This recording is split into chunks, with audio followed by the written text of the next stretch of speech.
It is a new innings for Nissan in many ways here in India, but also a massive transformation we are seeing from the company worldwide. It's nice to see that India is a part of that strategy. New products, of course, form the backbone of that plan. Let's talk more about that, including the very latest car coming in from Nissan after a long time to India. That's the X-Trail. We've got Frank Torres and Saurabh Bhat joining us. Wonderful to see you both. Hello. And wonderful to have this reason for us to be able to meet. So thank you for the time. Let's start with that very obvious thing, right? We got the X-Trail here behind us, and it's almost emblematic of this whole new push towards the India plan. So Frank, to you first. Why is that important for Nissan? Yeah, it's very important because this is a new chapter of India transformation. We are building in the success of Magnite, which is really successful, and now we are moving to a strategy where we will take the best of global Nissan to India. We have already announced 3 new models that will be fully manufactured in India, 2 CSUVs and 1 AV. But in order to advance and take the flavor of what the customer wants and what Nissan can offer to India, we are really happy today to announce that we will launch X-Trail. Means this is a really top product and it's exactly fitting what the customer India needs. It means that it's really a matching, is a win-win. It's a best for Nissan, best for the customer. And this is the first chapter of this new product offensive that we are starting in Nissan in India. Can't wait to see all those products, of course. And sort of, in a way, I know you're sort of new to all of this, and yet great timing because this is when it's all now happening. But obviously, you get asked the tough question now, since you're at the helm here, about why it's taken this long. In the sense, there's been a big gap between the last product launch and this one. You've been a sort of one-car company for a while. How tough has that been? And what learnings came out of that? I think clearly, Nissan with the Magnite has sustained 30,000 plus volumes a year, 100,000 in the last 3 years. So that's been a success.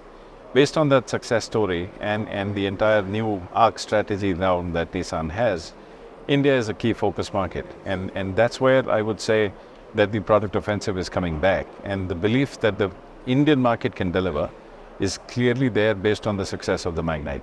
And which is where you would see the X-Trail as a CBU business coming in. Like we said, we're going to elevate our domestic business with the launch of the new products which are coming in, the 2 new CSUVs and the electric vehicle that we are speaking of. And of course, we are going to start exporting in a bigger way from India. So it's a 3-pronged strategy that we are putting together for the market. And of course, it's taken a little bit of time to look at the entire portfolio and the business. We're coming back with a very strong portfolio with the ARC plan that we have for India. This is, of course, a time where we are also seeing a lot of things happening in the Indian market, in the sense that the market's evolving. Obviously, we're the largest we've ever been in terms of sales. Back to you, Frank. The focus on making this plan work now is obviously where attention lies. But let me also ask you that one tough question about what everybody's been saying, that when you showed those 3 cars to us a couple of years ago, why did it take this long to get at least the CBUs in? Yeah, I think it is true that we were thinking in the strategy, and we're thinking, it's important time to market, right?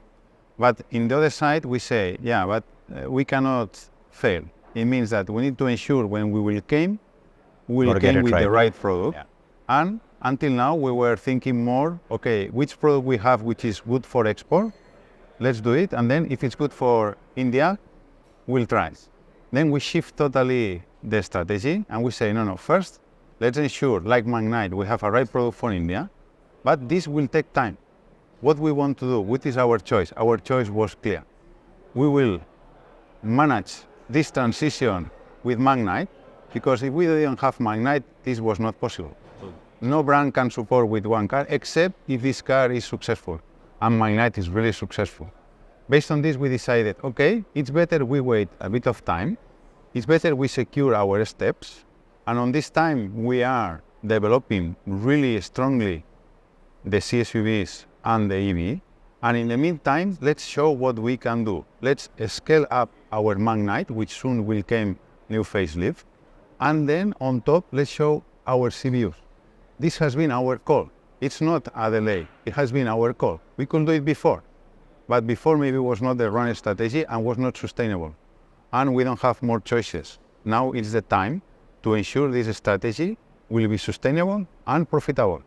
And this is why we take this call, right? It's a call taken by us. Means everybody ask us this question, but this is our call, right? Because we prefer to come a bit late, but with the right product. And I can tell you, new Magnite will be another step more. CBUs will be also very good strategy. X-Style is the first. And today we are starting to show that what we say, we are converting in reality. Yes, we had some time, but this time I can tell you it was really time that we will pay back in the future, I'm sure. And I can understand why you say that. Now, one quick clarification. You said, since you'll have a two-pronged approach, the locally made cars and then also the CBUs, plural. So you said this is the first one. Is there going to be some sort of a frequency to it? Would there be like one every year? Yeah. How are you looking at the CBU portfolio? Yeah. CBU relaunch is part of our strategy in order to ensure we show to our customer what is the best we can do. CBU business is not a big profitable business. It's small. Nor is it a big volume big business. Cars, Yeah. It's not, but the contribution to the brand is huge. And after all our strategy, we thought that it was, in this meantime, to start to level up our portfolio, to take this strategy. X-Style is the first. We have other global models which are really emblematic in Nissan, and why not to think that these models can come to India. It will come or not, still is not decided, but we are open this box, and X-Style is the first example. Let's look how X-Style is moving, which for sure will be a success. Sure. And after this, I am sure we'll find another. No? And this will be complementary with this portfolio, and on top, as Saurabh mentioned, the export, but make in India, make for the world. Not maybe in the opposite, what it was right strategy some years ago. Yeah. Right now it's the shift, and this needs to take time, but now we are starting and we will not stop.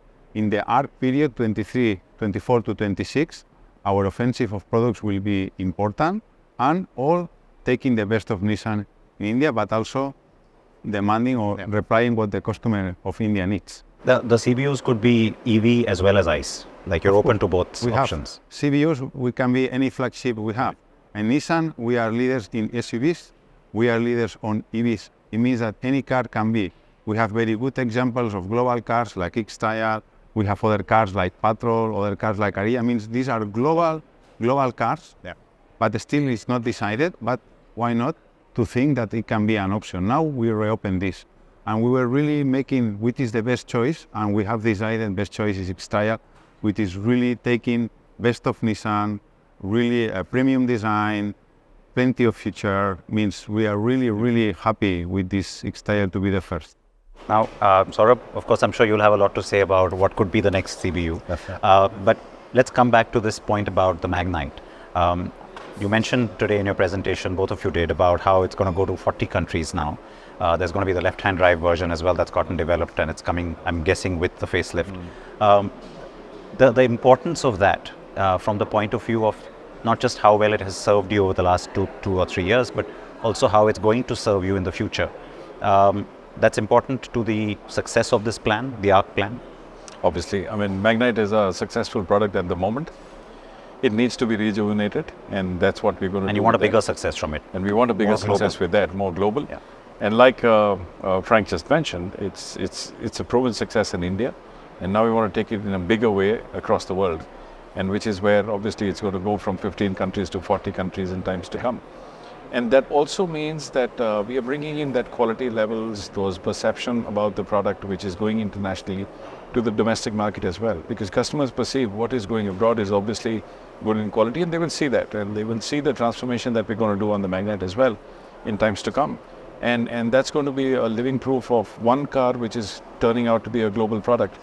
From India, from our plant in Chennai, it's going to go across. That part almost becomes incidental. It's just the car that's right for those markets. Right. These 40 markets, I know that there are internal discussions you can't share with me, but how much interest or how much of a part of the plan do the upcoming locally made cars have when it comes to these export markets?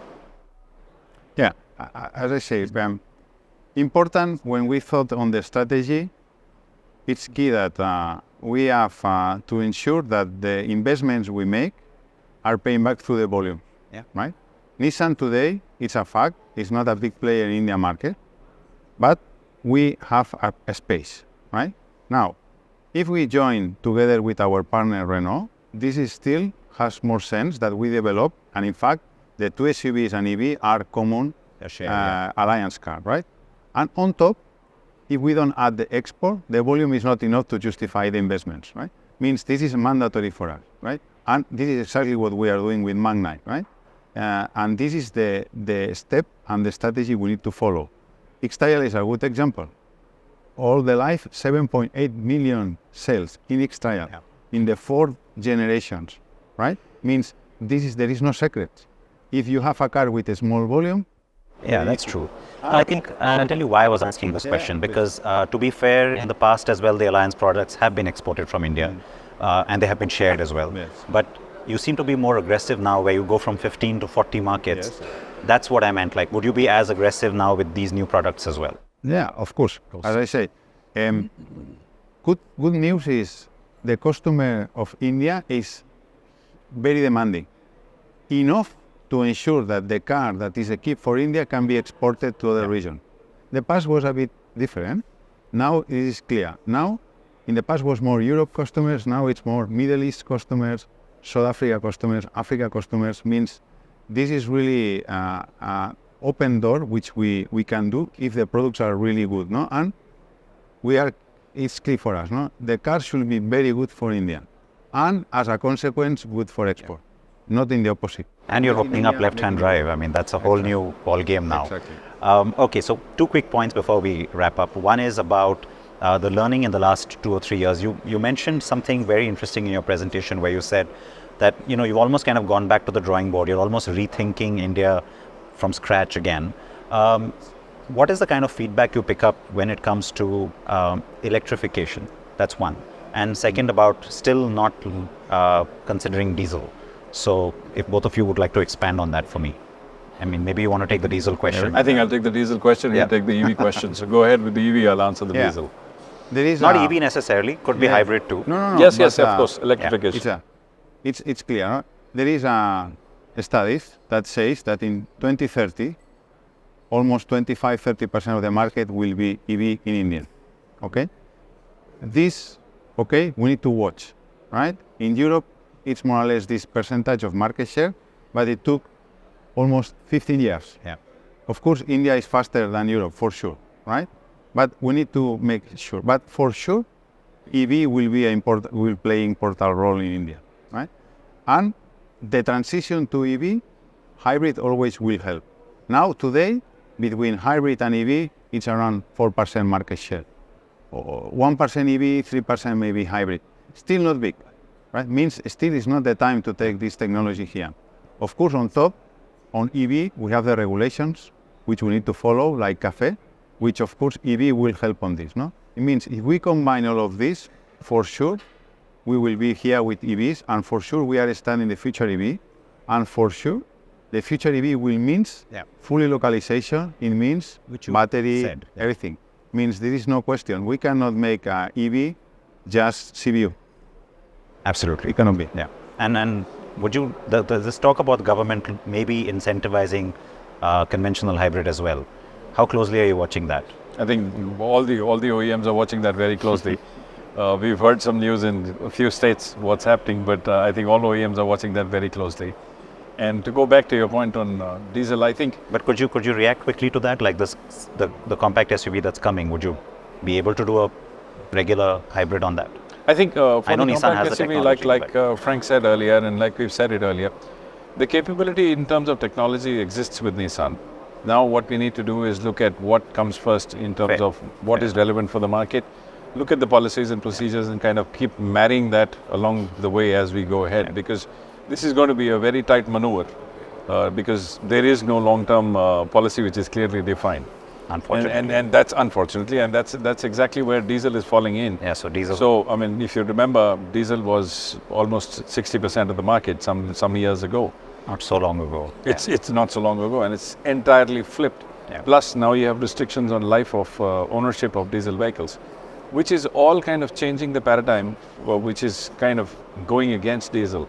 Customers are seeking larger SUVs in petrol now because mentally they are tuning themselves to a 5-year additional life on these vehicles, and therefore a better return on investment. A few years ago, this was exactly opposite. I mean, one would want a 2-liter diesel engine minimum in the category of these Yes. SUVs. But that's flipped completely.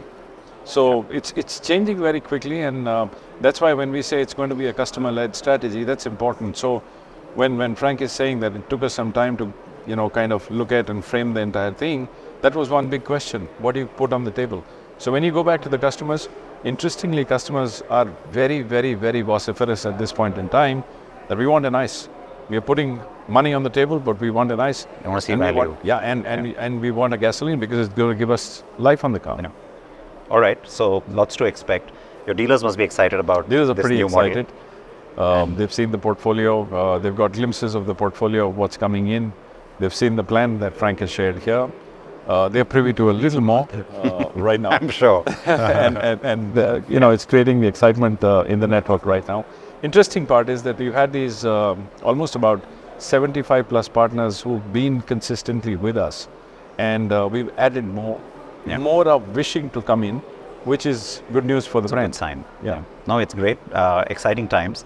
Like I said, cannot wait to see the new cars as well. All the best to both of you and the Thank rest you. of your Thank you very teams. Frank, Saurabh, thank you for your time. Thank you Thank so you. much. And congrats. Thank you. Thank you.